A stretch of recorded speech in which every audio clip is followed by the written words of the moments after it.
Hi everyone, I'm Fabrizio, I'm from Italy, and I'm doing a PhD at UCL School of Pharmacy in London. I'm working on 3D printing in collaboration with FabRx, and during my project I'm basically printing oral formulations using 3D printing.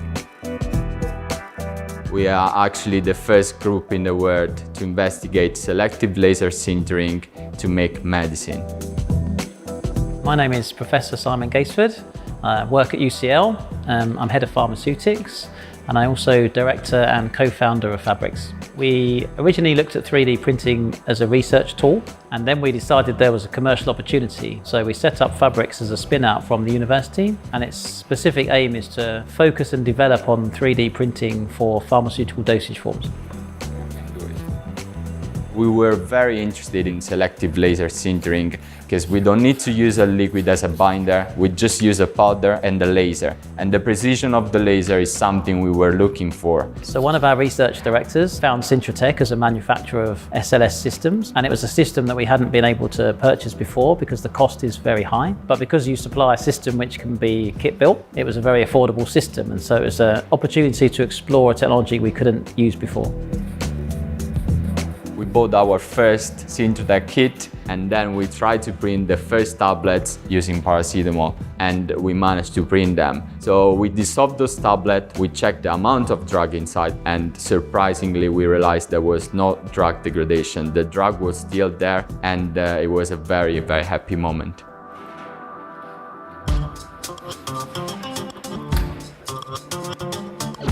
By 3D printing, we can personalize medicine. We can make tablets with unconventional 3D structures, and we can make tablets with different releases profile just by changing the printing parameters. The big advantage of the Sintratec kit is actually we can customize the printing parameters. We can choose the ideal temperature and the ideal laser speed. We can start from 1 millimeter per second up to 1000 millimeter per second. And in that big range, we can actually make very, very different products with different strengths, which dissolve at different times, just by changing the laser speed. We use the printers actually every day. We need to optimize the printing process, find the right parameters. We are testing new polymers, and every printing process might last 20 minutes, and I'm able to print up to 20 tablets. We started using the Sintratec kit 2 years ago. It was in 2017. Since then, we already published 4 articles in International Journal of Pharmaceutics. We started to have more ideas.